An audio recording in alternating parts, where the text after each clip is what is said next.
दोस्तों, प्रतिभा सेतु YouTube channel पर आपका स्वागत है। आज हम लोग यूपी टेट के मोस्ट इंपॉर्टेंट पीवाईक्यू सीरीज का पार्ट 9 देखेंगे। इससे पहले हम लोगों ने 8 पार्ट तक कंप्लीट किया है, जिसका प्लेलिस्ट बना दिया गया है। आप वहां से इसके सारे प्रीवियस वीडियोस को देख सकते हैं। आज के वीडियो में हम लोग 2019 में जो आपका यूपी टेट का पेपर हुआ था, उसके सीडीपी वाले सेक्शन को डिस्कस करेंगे। आपको पता है, आपके यूपी टेट या सीटेट एग्जाम में पीवाईक्यू का बहुत इंपॉर्टेंट रोल होता है, तो हम अपने इस चैनल पर ज़्यादातर पीवाईक्यू को ही डिस्कस कर रहे हैं। तो अगर आप हमारे चैनल को फॉलो करते हैं, हमारे चैनल को देखते हैं, तो इससे आपका यूपी टेट या सीटेट के सारे पीवाईक्यू वाले सेक्शन सीडीपी का कवर हो जाएगा। तो चलिए हम लोग आज का क्वेश्चन शुरू करते हैं। आज का वीडियो शुरू करें सबसे पहले क्वेश्चन के साथ। तो सबसे पहला क्वेश्चन है कि निम्नांकित में से कौन सा समस्या समाधान में बाधक नहीं है। ऑप्शन आपका है इनसाइट या सूझ, फ्रस्ट्रेशन या भग्नाशा, एंजाइटी या चिंता, नेगेटिव मेंटल सेट या नकारात्मक मानसिक वृत्ति। तो यहाँ पर समस्या समाधान में बाधक नहीं है पूछा है। तो याद रखिएगा, समस्या समाधान में ऐसी कौन सा ऑप्शन होगा जिसमें बाधा नहीं उत्पन्न करेगा, तो आपको जो सूझ होगा। ठीक है, सूझ से हम किसी भी समस्या को समाधान कर सकते हैं। ठीक, इसके अलावा अगर हम किसी समस्या को देखकर फ्रस्ट्रेट हो जाएं, उसमें एंजाइटी आ जाए या नेगेटिव मेंटल सेट हो जाएगा, तो हम समस्या को समाधान नहीं कर सकते, तो हमारा एक बैरियर हो जाएगा। ठीक, तो इस वजह से हमारा ऑप्शन नंबर ए यहाँ पर करेक्ट हो जाएगा, तो हमारा इनसाइट। ठीक, चलिए अगले क्वेश्चन हम लोग चलते हैं। अगला क्वेश्चन है, निम्न में से कौन सा एक संवेग है।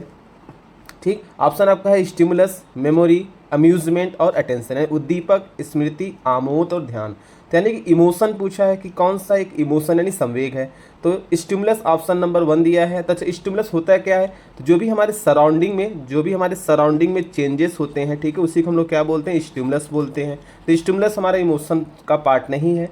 स्मृति की बात है, मेमोरी भी हमारे स्मृति का पार्ट नहीं होगा, क्योंकि स्मृति का जो रोल होता है किसी भी चीज़ को याद रखना, उसी को हम लोग स्मृति कहते हैं। तो स्मृति भी हमारा क्या होगा, करेक्ट ऑप्शन नहीं होगा। अम्यूजमेंट हमारा करेक्ट आंसर होगा, क्योंकि जब हम किसी चीज़ के प्रति हम एक कह सकते हैं हैप्पीनेस महसूस करते हैं, एक खुशी महसूस करते हैं, एक अम्यूजमेंट महसूस करते हैं, तो एक प्रकार से इमोशन हो जाएगा। ठीक है, आपको पता होगा मैकडूगल ने 14 इमोशंस के बारे में बताया है। ठीक है, यानी 14 मैकडूगल द्वारा 14 इमोशंस को बताया गया है। ठीक है, जिसके आप यहाँ पर लिस्ट देख सकते हैं। तो यहाँ पर आपका 14 इमोशन दिखाया गया है, बताया गया है, जो कि हम मनुष्य क्या करते हैं, मतलब कि हम मनुष्य एक्सप्रेस करते हैं। ठीक है, तो भय, क्रोध, घृणा, वात्सल्य सब क्या है, हमारे 14 प्रकार के संवेग या इमोशन है। ठीक, इसको आप देखिएगा, इसको याद रखिएगा, इससे आपके क्वेश्चन बन सकते हैं। चलिए अगले पार्ट पे चलते हैं, अगले क्वेश्चन चलते हैं कि who is basically linked with FIACS यानी फीएक्स। ठीक, यानी कि FIACS के साथ मूल रूप से कौन संबंधित है।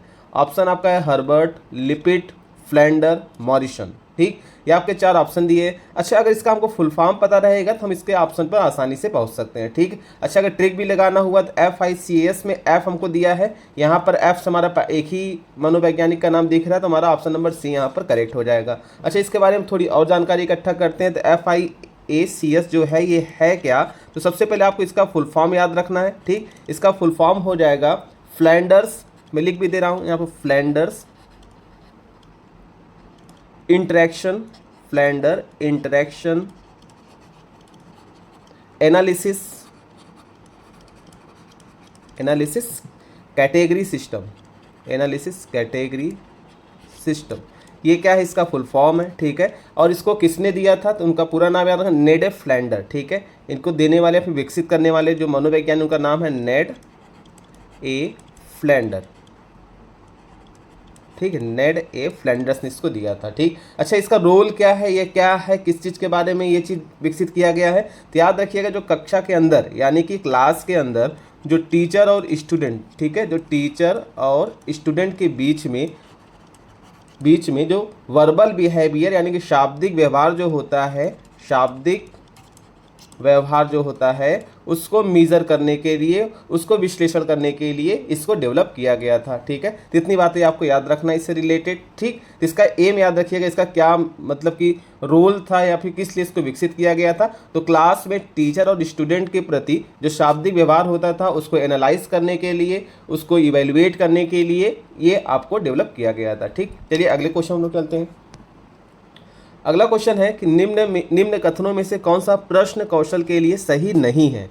ऑप्शन है आपका प्रश्न पूछने में उत्साहवर्धन तरीकों का प्रयोग करना, इन प्रश्नों को प्रोत्साहन देना, हाँ अथवा ना उत्तर वाले प्रश्नों की संख्या बढ़ाना, और सुनने में संवेदनशीलता विकसित करना। ठीक, यानी कि प्रश्न कौशल के लिए क्या सही नहीं है, आपको यहाँ पर नहीं है पर विशेष ध्यान देना है, क्योंकि यहाँ पर नेगेटिव क्वेश्चन पूछा है। तो यहाँ पर जो ऑप्शन नंबर सी होगा वो करेक्ट हो जाएगा। क्यों?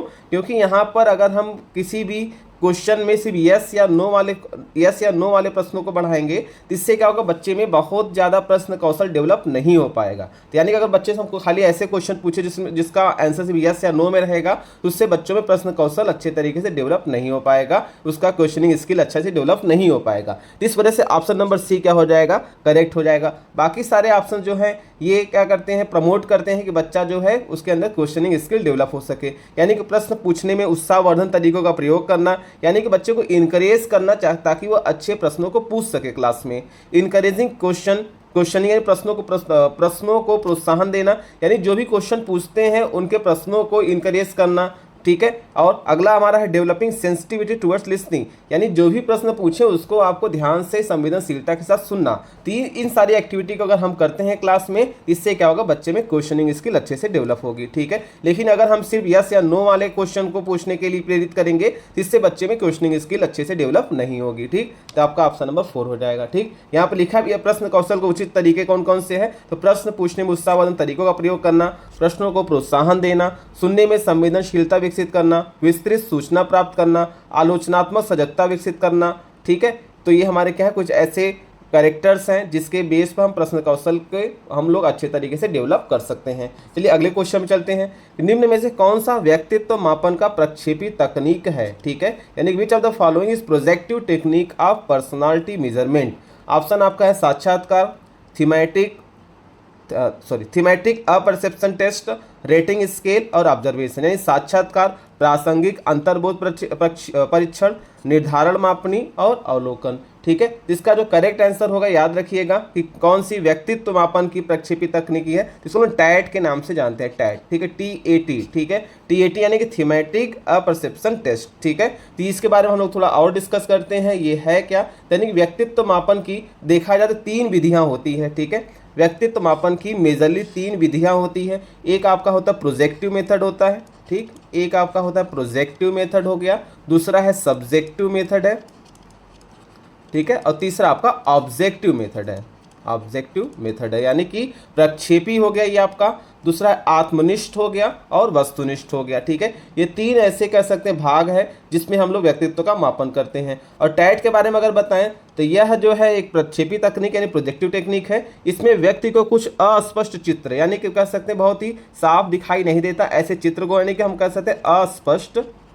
ठीक है, अस्पष्ट चित्र दिखाते हैं बच्चे के सामने या फिर किसी भी व्यक्ति के सामने, और उस पर कहानी लिखने के कहते हैं। इस अस्पष्ट चित्र पर यानी अनक्लियर इमेज पर हम क्या करते हैं, एक स्टोरी लिखने के लिए बोलते हैं। ठीक है, इसके माध्यम से व्यक्ति के अचेतन, जब ये स्टोरी लिखता है तो इसके माध्यम से क्या होगा, जो व्यक्ति का अचेतन मन या अनकॉन्शियस माइंड होता है उसके विचारों, इच्छाओं और भावनाओं का पता लगाया जाता है। तो इसी के माध्यम से क्या होता है, हम उसके व्यक्तित्व का मापन करते हैं। तो आपको समझ में आया होगा टैट क्या है, मैं फिर से एक बार बता देता हूँ शॉर्ट में। तो टैट में यानी टैट क्या है, एक प्रकार का व्यक्तित्व मापन का कह सकते हैं तकनीक है जो प्रोजेक्टिव मेथड में आता है। इसमें क्या होगा, किसी भी इंडिविजुअल के सामने अस्पष्ट चित्र दिखाया जाता है जिस पर व्यक्ति स्टोरी लिखता है। ठीक, इस स्टोरी के बेस पर हम उसके अचेतन मन के विचारों, इच्छाओं और भावनाओं का पता लगाते हैं। तो ये हो गया, इसी के माध्यम से हम उसका व्यक्तित्व का मापन करते हैं। ठीक है, उसके व्यक्तित्व का मापन करते हैं। तो ये हो गया आपका टैट के बारे में। इतनी बातें आपको याद रखना है। जैसे यहाँ पर और ऑप्शन दिया है कि साक्षात्कार, तो यह एक आत्मनिष्ठ या व्यक्तिगत विधि यानी सब्जेक्टिव मेथड में आता है आपका ये। ठीक है, उसके बाद निर्धारण मापनी एक दिया होगा, रेटिंग स्केल, यह एक वस्तुनिष्ठ विधि ऑब्जेक्टिव मेथड में आता है। ठीक, और आपका ऑब्जर्वेशन एक होता है जो कि किस में ऑब्जेक्टिव मेथड में आता है। ठीक, इतनी बातें आपको याद रखना है। ठीक, तो साक्षात्कार किस में आएगा, इसको भी आप याद रख सकते हैं, सब्जेक्टिव मेथड में आएगा साक्षात्कार वाला, और ये दोनों किस में आएंगे, ऑब्जेक्टिव मेथड में आएंगे। और टैट जो होगा आपका प्रोजेक्टिव मेथड में आएगा। ठीक है, प्रोजेक्टिव टेक्निक में आएगा। तो इतनी बातें आपको याद रखना है। चलिए हम लोग अगले क्वेश्चन चलते हैं। अगला क्वेश्चन है कि the stage of creative problem solving in which an individual do not give attention to irrelevant information is known as, यानी सृजनात्मक समस्या समाधान की वह अवस्था जिसमें व्यक्ति असंगत सूचनाओं पर ध्यान नहीं देता है, उसे क्या कहते हैं? ऑप्शन आपका है प्रिपरेशन यानी आयोजन, ट्रांसलेशन यानी अनुवादन, इल्यूमिनेशन यानी प्रबोधन और इंक्यूबेशन यानी उद्भवन। ठीक, तो यानी कि यहाँ पर सृजनात्मकता वाले टॉपिक से क्वेश्चन आया है कि सृजनात्मक समस्या समाधान की वह अवस्था जिसमें व्यक्ति असंगत सूचना यानी कि इररिलेवेंट इंफॉर्मेशन पर ध्यान नहीं देता है उसे कहते हैं। ठीक है, तो इसका जो करेक्ट आंसर होगा आपको याद रखना ऑप्शन नंबर डी जो होगा इंक्यूबेशन, इसका करेक्ट आंसर हो जाएगा। ठीक है, इस बात को आपको याद रखना है। तो इस बात को थोड़ा मैं और डिटेल में बताता हूँ कि ग्राहम वेलेस एक आपके मनोवैज्ञानिक थे जिनका नाम था ग्राहम वॉलेस भी बोल सकते हैं। ठीक है, ग्राहम वॉलेस। ठीक, ग्राहम वॉलेस ने बताया किसी भी नए विचार या समस्या के समाधान तक पहुंचने के लिए 4 मुख्य स्टेजेस होते हैं। ठीक है, यानी कि समस्या समाधान करने के लिए अभी समस्या समाधान तक पहुंचने के लिए 4 मुख्य स्टेजेस होते हैं, जिसमें सबसे पहला आता है आपका तैयारी। ठीक है, सबसे पहला स्टेज का नाम क्या आपका नाम रहेगा, तैयारी रहेगा। इसमें क्या होगा, इसमें व्यक्ति समस्या को समझता है, यानी जो भी प्रॉब्लम होगा उसको समझेगा। ठीक है, समझने के बाद उससे जुड़े जो भी डेटा होंगे या फिर आंकड़े होंगे उसको क्या करेगा, इकट्ठा करेगा, उसके जानकारियों को कलेक्ट करेगा। यानी कि फर्स्ट स्टेज में क्या है कि बच्चा तैयारी में क्या करेगा, सबसे पहले उस समस्या को समझेगा, उससे रिलेटेड जो भी आपको डेटा होगा, ठीक है, और जो भी कर सकते हैं उसके आंकड़े होंगे उसको कलेक्ट करेगा। तो फर्स्ट स्टेज में ये होगा। दूसरे स्टेज में क्या होता है, इसको हम लोग इंक्यूबेशन यानी कि उद्भवन बोलते हैं। दूसरे स्टेज में क्या होता है, उद्भवन होता है। इसमें क्या होगा, जब व्यक्ति लगातार कोशिश के बाद भी समाधान नहीं पाता है तो वह कुछ समय के लिए चेतन रूप से ध्यान देना बंद कर देता है और शांत हो जाता है। इस दौरान उसका अचेतन मन बैकग्राउंड में काम कर रहा होता है और वह फालतू या असंगत सूचनाओं पर ध्यान नहीं देता है। ठीक है, इतनी बात आपको याद रखना उद्भवन से। यानी कि क्या होगा, जब बच्चा लगातार प्रयास कर रहा है और वो फेल हो जा रहा है, समस्या को सॉल्व नहीं कर पा रहा है, ठीक है, तो उस कंडीशन में क्या होगा, जो उसका चेतन रूप यानी जो कॉन्शियस माइंड होता है वो बंद कर देता है, उस पर ध्यान देना बंद कर देगा। ठीक, उसके बाद वो सोचेगा, उस समस्या पर जब सोचेगा अनकॉन्शियस रूप से काम करेगा तो उसमें जितने भी इररिलेवेंट फैक्टर्स होते हैं, ठीक है, उसको क्या करेगा, नेग्लेक्ट कर देगा। तो हमारा ये ऑप्शन नंबर सेकंड में होता है। थर्ड होता है इल्यूमिनेशन। ठीक है, थर्ड में आपका होता है इल्यूमिनेशन है प्रबोधन। ठीक है, थर्ड में आपका कौन सा होगा, प्रबोधन या इल्यूमिनेशन बोलते हैं। ठीक है, इसमें क्या होगा, अचानक से दिमाग में, जैसे आपने वहां पर पढ़ा था आहा मोमेंट वाला, ठीक है, यहाँ पर आहा मोमेंट आता है और समस्या का सही समाधान उसके माइंड में आ जाता है। ठीक है, यानी यहाँ इस वाले पार्ट में हम कह सकते हैं यहाँ पर समस्या का जो समाधान होता है अचानक से आता है और वो समस्या को समाधान को खोज लेता है। ठीक, और चौथा क्या, उसको वेरीफाई करना यानी कि सत्यापन। चौथा है उसको सत्यापित करना कि जो उसने सलूशन खोजा है क्या वह सलूशन उस समस्या के लिए एक्यूरेट है कि नहीं है। यानी इस अंतिम चरण में व्यक्ति जांचता है जो समाधान मिला है वह सही है या नहीं। ठीक है, तो आपका यहाँ पर ऑप्शन नंबर कौन सा करेक्ट होगा इसके अकॉर्डिंग, तो आपका ऑप्शन नंबर 4 यहाँ पर इंक्यूबेशन करेक्ट हो जाएगा। ठीक है, यानी याद रखिएगा एक सृजनात्मक समस्या समाधान की कितनी अवस्थाएं होती हैं, कितने स्टेजेस होते हैं, 4 होते हैं, जिसमें फर्स्ट आपका है तैयारी, सेकंड आपका है उद्भवन, थर्ड आपका प्रबोधन, चौथा आपका सत्यापन। तैयारी में क्या है, उस प्रॉब्लम को समझेगा, डेटा को कलेक्ट करेगा। उद्भवन में क्या है, जब वो लगातार प्रयास कर रहा है और सॉल्यूशन को नहीं मतलब कि सॉल्व कर पा रहा है प्रॉब्लम को, तो इस कंडीशन में क्या होगा, उसका कॉन्शियस माइंड क्या होगा, वर्क करना बंद कर देगा और वो अनकॉन्शियस माइंड से सोचेगा जिसमें वो इररिलेवेंट तथ्यों को हटाता है। और प्रबोधन में क्या होगा, वो अचानक से क्या होता है, सोल्यूशन पर पहुंचता है, फिर उसके बाद उस सोल्यूशन को वेरीफाई करता है। तो ये हो जाएगा इसके 4 स्टेजेस। ठीक, चलिए अगले पार्ट पर हम लोग चलते हैं।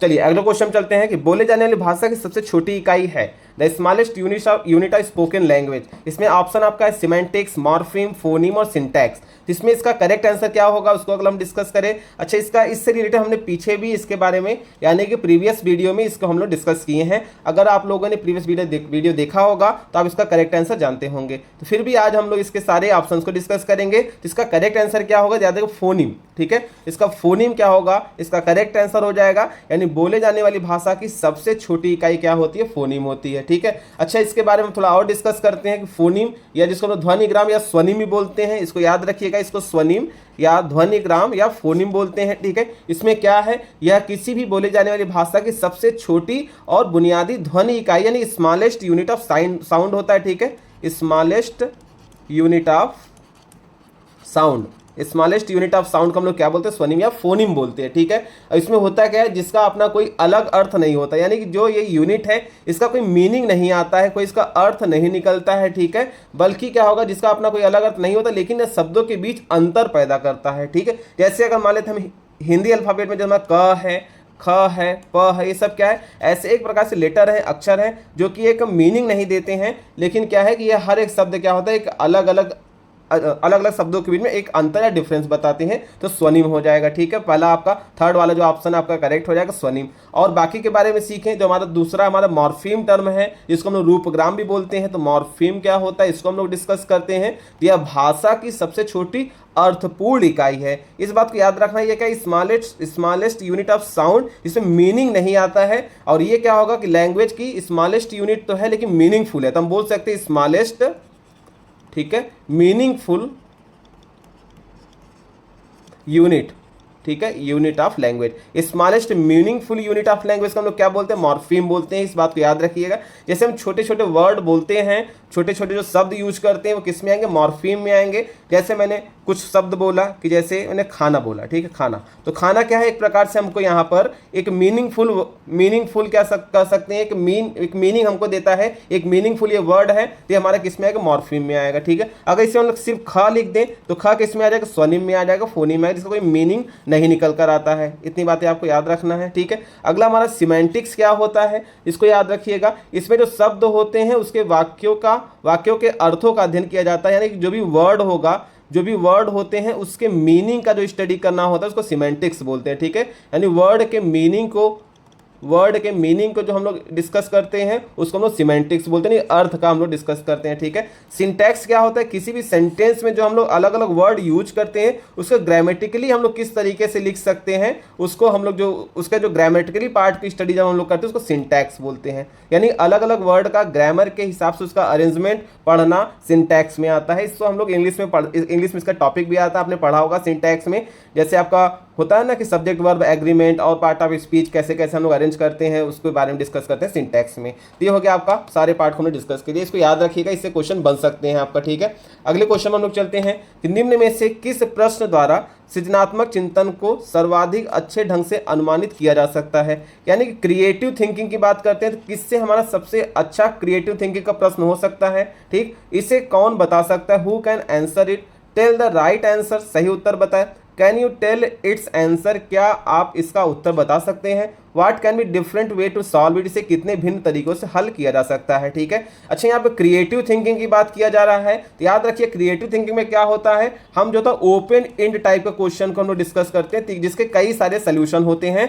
तो उसी को सॉल्व करने में बहुत सारे बच्चे अलग अलग क्रिएटिव थिंकिंग के साथ सॉल्व करते हैं। तो ये हमारा किस में आ जाएगा, ओपन एंड टाइप वाले क्वेश्चन को सॉल्व करने के लिए क्रिएटिव थिंकिंग की रिक्वायरमेंट होती है। तो यहाँ पर अगर देखें हु कैन आंसर इट, ये एक प्रकार से डायरेक्ट क्वेश्चन है, तो इसमें हम कह सकते हैं क्रिएटिव थिंकिंग जैसा कोई कॉन्सेप्ट नहीं आ पा रहा है। ठीक है, लेकिन अगर ऑप्शन नंबर डी पे आए, what can be different way to solve it, यानी कितने अलग अलग तरीके हैं इसको सॉल्व करने के लिए, तो आपका यहां पर सृजनात्मक वाला कह सकते हैं चिंतन डेवलप होगा और इस वजह से बच्चे में क्रिएटिविटी डेवलप होगा। तो ऑप्शन नंबर डी यहां पर करेक्ट हो सकता है। ठीक है, जैसे मान लेते हैं मैथ में बहुत सारे क्वेश्चंस होते हैं जिसके अलग अलग सोल्यूशन, अलग अलग अप्रोच हो सकते हैं, जिसमें क्या होता है बच्चे की क्रिएटिविटी डेवलप होती है। ठीक है, जैसे आपके जो हायर ऑर्डर थिंकिंग यानी हॉट्स वाले जो क्वेश्चंस होते हैं उसको भी अगर बच्चों के सामने दिया जाएगा तो उसके अंदर क्रिएटिव थिंकिंग आएगी। ठीक है, तो इस प्रकार से हमारा ऑप्शन नंबर डी यहां पर करेक्ट हो जाएगा। अगले क्वेश्चन चलते हैं, माइक्रो टीचिंग इज, यानी माइक्रो टीचिंग हम लोगों ने बीएड में करे होते हैं, तो माइक्रो टीचिंग है क्या, सूक्ष्म शिक्षण है, सूक्ष्म शिक्षण है, इवैल्यूएशन टीचिंग मूल्यांकन शिक्षण हो गया, रियल टीचिंग वास्तविक शिक्षण, स्केल डाउन टीचिंग अवश्रेणीय शिक्षण, और इफेक्टिव टीचिंग है प्रभावशाली शिक्षण। ठीक, तो यहाँ पर माइक्रो टीचिंग से रिलेटेड आया है, इसको हम थोड़ा डिटेल में भी आपको बताएंगे क्योंकि ये इंपॉर्टेंट है, इससे आपके क्वेश्चन बन सकते हैं। ठीक है, तो सबसे पहले याद रखिएगा जो माइक्रो टीचिंग होता है उसका एक टाइमिंग कितना होता है। अभी करेक्ट आंसर से पहले हम लोग थोड़ा इसको डिस्कस कर लेते हैं, इसकी टाइमिंग कितनी होती है, 36 मिनट। ठीक, जो भारत में कह सकते हैं इंडिया में जो माइक्रो टीचिंग की टाइमिंग कितनी होती है, 36 मिनट होती है।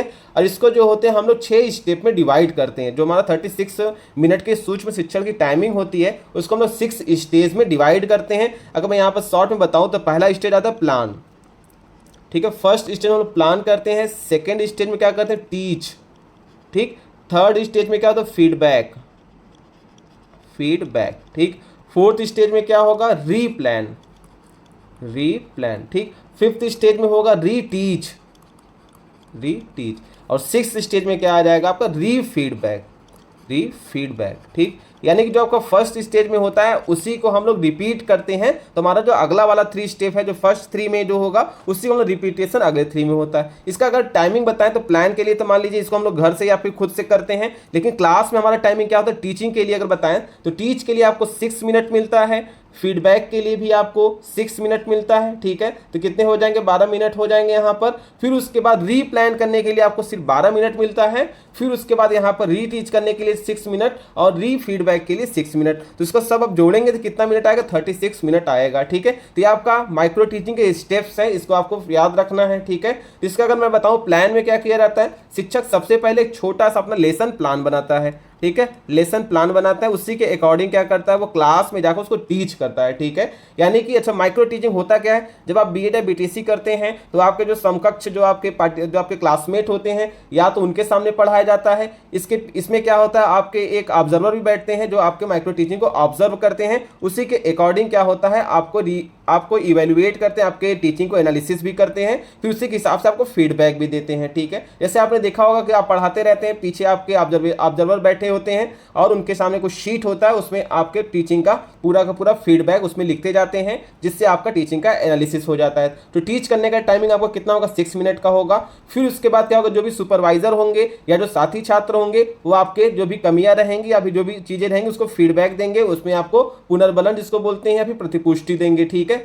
अगला हमारा है रीप्लान करना, जो भी आपकी कमी रहेगी उसको आप सुधारेंगे। सुधार करने के लिए आपको 12 मिनट दिया जाएगा। सुधार करने के बाद फिर से आपको री टीच कराया जाएगा, जो भी 6 मिनट का होगा। फिर से आपको जो सुपरवाइजर जो बच्चे होंगे वो आपको री फीडबैक देंगे। तो ये होगा माइक्रो टीचिंग का पूरा आपका एक प्रकार से साइकिल हो गया, ठीक है। तो इसको आपको नाम याद रखना है, बहुत आसान है। प्लान है, फर्स्ट प्लान है, सेकंड टीच है, थर्ड फीडबैक है, फिर उसके बाद री प्लान, री टीच और री फीडबैक। तो टोटल कितने हैं, 36 मिनट। पिछले यूपी टेट के पेपर में पूछा भी है कि माइक्रो टीचिंग के लिए कितने मिनट निर्धारित हैं, तो आपका करेक्ट आंसर 36 मिनट होगा, इसको याद रखिएगा। अब हम क्वेश्चन पे आते हैं कि आपका evaluation teaching, real teaching, scale down teaching और इफेक्टिव टीचिंग। तो याद रखिएगा जो माइक्रो टीचिंग होता है, इसी माइक्रो टीचिंग हम लोग स्केल डाउन टीचिंग भी बोलते हैं। तो यहाँ पर ऑप्शन नंबर सी हमारा करेक्ट हो जाएगा, ठीक है। स्केल डाउन टीचिंग के नाम से इसको लोग जानते हैं, इस बात को आपको याद रखना है। अब आपको दिया भी है सबके बारे में, इसको आप पढ़िएगा, इससे आपका इंपॉर्टेंट है, ठीक। चलिए अगले क्वेश्चन चलते हैं कि सूझ या अंतर्दृष्टि का सिद्धांत का प्रतिपादन किया, किसने किया। आपका ऑप्शन है गेस्टाल्ट साइकोलॉजिस्ट, थॉर्नडाइक, हेगार्टी, स्किनर, ठीक है। तो यहाँ पर आपका इसका हमने क्वेश्चन पहले भी डिस्कस किया है, तो आपका रिपीटेड क्वेश्चन, इसको याद रखिएगा, इससे क्वेश्चन रिपीट हो सकते हैं। तो गेस्टाल्ट साइकोलॉजिस्ट के बारे में पूछा है, सॉरी आपका अंतर्दृष्टि के सिद्धांत का प्रतिपादन किसने किया, तो याद रखिए गेस्टाल्ट साइकोलॉजिस्ट, गेस्टाल्टवादी मनोवैज्ञानिकों ने क्या किया था, सूझ या अंतर्दृष्टि के सिद्धांत का प्रतिपादन किया था, ठीक है। तो याद रखिएगा कि जो गेस्टाल्टवादी है इनका क्या कहना है कि संबंध, प्रतिक्रिया तथा प्रयत्न और भूल से न सीखकर सूझ द्वारा सीखते हैं। सर्वप्रथम प्राणी अपने आसपास की परिस्थिति के विभिन्न अंगों में पारस्परिक संबंधों की स्थापना करता है, संपूर्ण परिस्थितियों को समझने का प्रयास करता है, तत्पश्चात उसके अनुसार अपनी प्रतिक्रिया करता है, ठीक। गुण के अनुसार सूझ यथार्थ स्थिति का आकस्मिक, निश्चित और तात्कालिक ज्ञान है। गेस्टाल्टवादियों में से आपको याद रखिएगा जैसे कोलर, कोपका, वर्दीमर हैं, ये हमारे क्या गेस्टाल्टवादी हैं, लेकिन थॉर्नडाइक, हेगार्टी, ये सब, स्किनर, ये सब क्या हमारे गेस्टाल्टवादी नहीं है।